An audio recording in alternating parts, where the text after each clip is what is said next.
Hey guys, in today's video we have a lot to unpack. There's a lot of information floating around these days, a lot of changes happening, and I'm here to make that clear for you.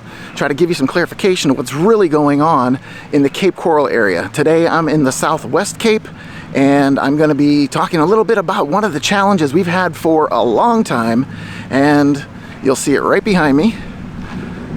These boats coming in and out of the Chiquita Lock. In this video, we've been talking about moving to Southwest Florida, and it's going to get a whole lot more interesting, and I'm going to tell you exactly why.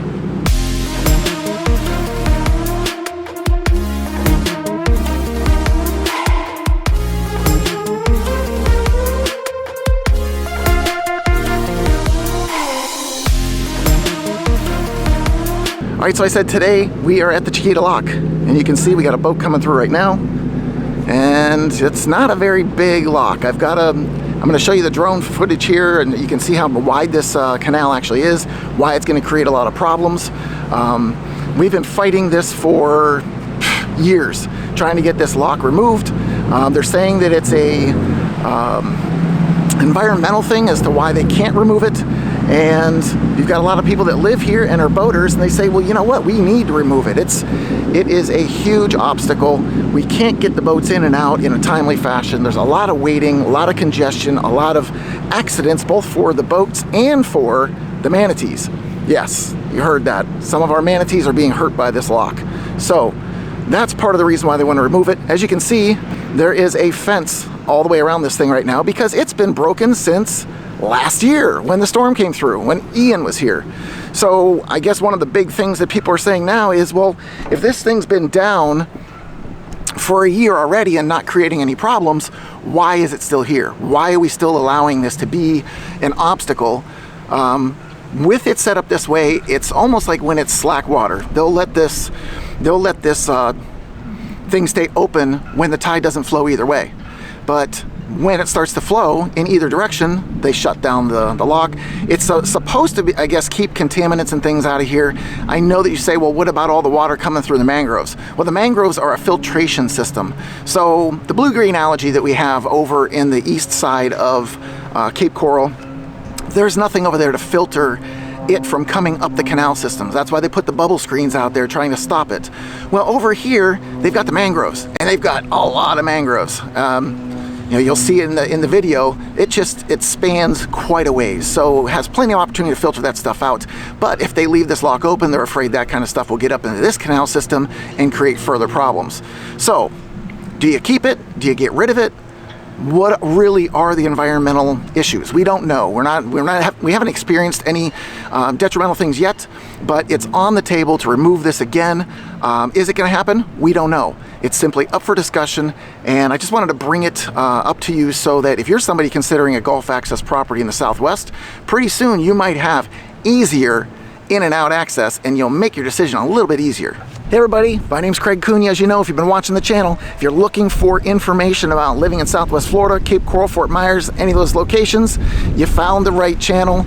If you want to make sure you see all the future videos, go ahead and subscribe, hit the little bell to make sure you're notified. And if you want to get a search started right now, go to ournextfloridahome.com or use our mobile app, Our Next Florida Home. If those aren't working for you and you don't get enough information from these videos, do what everyone else is doing. Call, text, or email, because I've got your back when moving to the Gulf Coast. Next thing I want to talk about is the permit map, okay? I've found this map that is outlining every project and development that's coming in. It gives the different stages, when it's been filed for, when it's in review, when it's been approved, and when it's a go. So I'm going to put the link down below.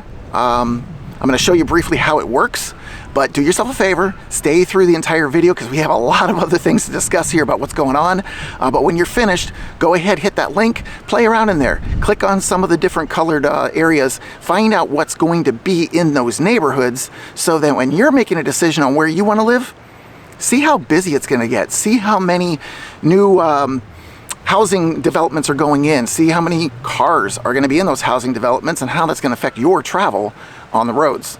Okay, so this is the legend or the map for the permits and different projects that are going on throughout Cape Coral right now. And you can see over here on the left, the green These are permits that have been issued, and you can see they're spread all over the city. Down in the south, Pine Island Road, where you see the most activity, this whole section here, you can see all the things that are coming in. And what's really interesting and could potentially be problematic is if you look at what these are, this happens to be a multifamily project, meaning a bunch of condos or apartments. This up here, another community. This back here, this is another community. And you continue to follow along these things. Here we go, another community. I know over here is the town center. So again, there's gonna be a hotel, there's going to be shops and lots of activity. Over here, another community. And these are again, apartments. Down in this section, this has been in review. So this is not approved yet, but it's another community. Then over here on the left, these two right here, we've got a park that's going to go right next to a residence inn. So we're gonna have a hotel out on the west side. We don't have any hotels on the west side of the Cape right now. The hotel I mentioned already here in the town center. So we're gonna have 2 hotels out on the west side, but you can see all this activity. All this stuff is coming into the one location. So as I've mentioned in previous videos, if you're trying to put yourself in a place where you're not going to be inundated with a bunch of traffic, you can see that Pine Island Road is going to get very busy. It's great for everybody that's up in the Northwest and in the central north parts of the Cape.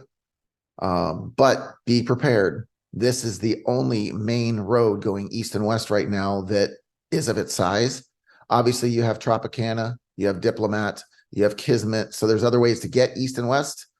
But for a true highway kind of moving of traffic, Pine Island Road is going to be your main thoroughfare. Then you drop down to Veterans Memorial.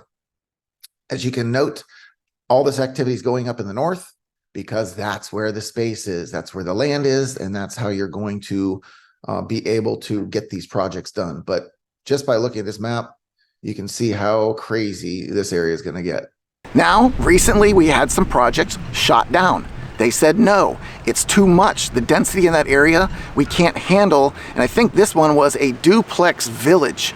So they wanted to make this neighborhood of duplexes. All right, well, that's a lot of extra vehicles.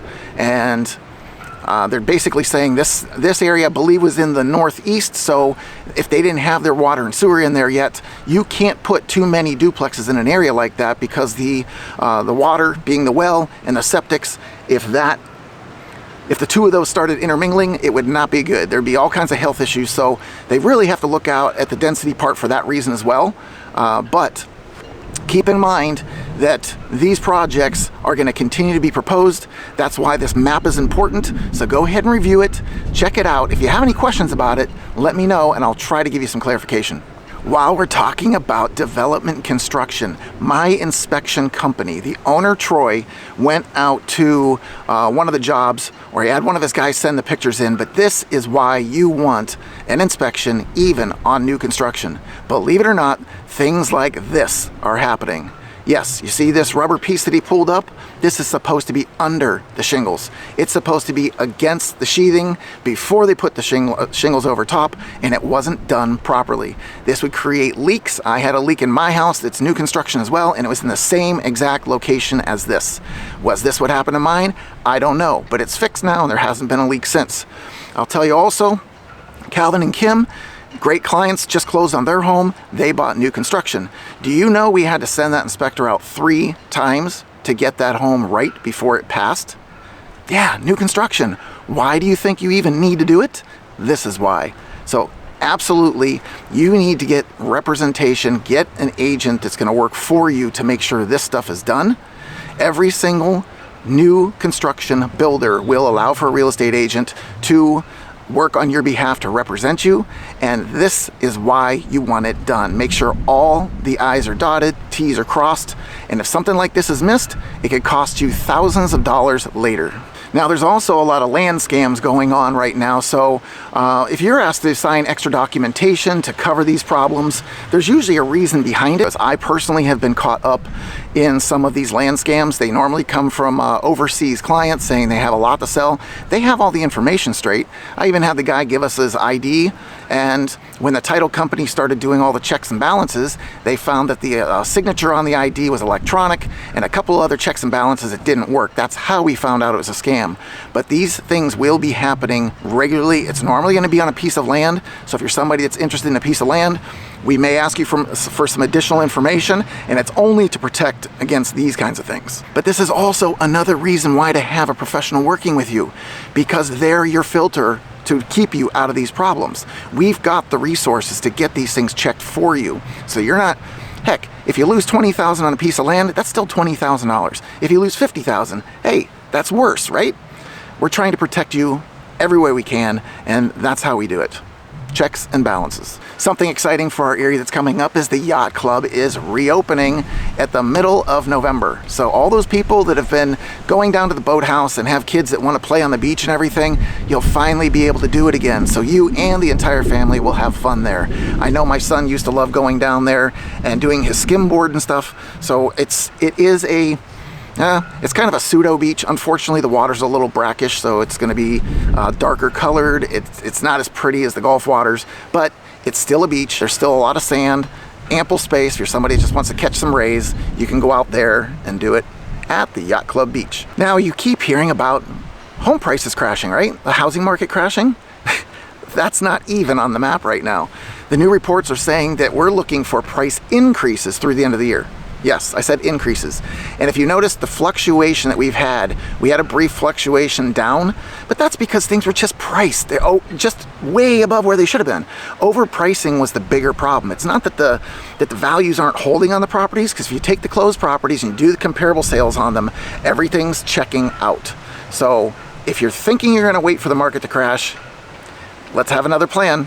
The rates did drop slightly just overnight, so it's an opportunity to potentially get something locked up for yourself, but don't wait for things that may never happen. On another note, there was a 9-foot python found outside of somebody's home in Cape Coral. All right, it was an isolated incident. Have I ever seen this? I've been in Florida for almost 30 years now. I have yet to see something like this. So no, it's not likely. Can it happen? Obviously, because it just did. But don't be scared, just like the gators. They're not gonna come walking up to your house in most cases. Can they? Absolutely. Will they? Unlikely. All right, to give you a crime update, I did mention how Cape Coral is one of the safest cities, and it's one of the safest cities across the country, actually. But we do have crime, and we have some smaller crimes in most cases. Like there was a neighborhood in the Northeast, 2 neighborhoods actually, that 27 cars were broken into. Now, here's the ironic thing. Ask me, how many of them had broken windows? 0. That means they're checking doors that are unlocked. Check your doors, lock your cars. If you're concerned about it, that's all you have to do. It's one extra step. Push the button on your remote or whatever you have to do, but lock your car at night if you're concerned about it. Now, dining out is about to be very challenging. There's some places here in town that just opened. I mentioned Tito's Cantina last week, his bar and grill that's here. Yeah, there's been an hour wait already and we're out of season. So imagine what's gonna happen in season. Season starts in roughly 5-6 weeks, and when that happens, you are gonna have a difficult time eating out. Expect at least an hour wait, if not 2, or you might be one of those early bird eaters. And I can tell you that may not even work. I've gone for lunch before in season and still had to wait an hour. So it's gonna be a challenge. It's been very busy. Next week we're going to be talking about some road rules and some things that happen here in the area with one of my clients. He's on the roads regularly and gave me a bunch of information on things that you're going to want to look out for. But it's definitely going to be a very interesting season this year. Now, there was a report that basically said that Cape Coral is one of the 10 largest cities that's in the state of Florida. But ironically, pricing, we're only in the middle of the pack. So obviously the higher priced places are the bigger cities. The Miami area in particular, Fort Lauderdale, median price, almost $780,000. Yes. So that's why we're having a lot of people move from the East Coast to the West Coast. They're picking Cape Coral because of all the water, because of the affordability. Once again, we have homes that are in the 200s now, single family homes. We have a bunch that are in the 300s, and 400s are probably more where our median is, the middle to upper 4s. But if you are looking for an affordable city and you like the water, you like the coastlines, I will tell you the coastal cities are getting expensive. Even places like Northport, their median price up there is more than ours, which is surprising because they're a small town, but that's what's happening on coastal cities. So if you're looking for coastal living and you want to be close to the water and you want affordable pricing, hey, Cape Coral may just be the place for you. All right, so that's a little bit more about how Southwest Florida is going to become much more interesting.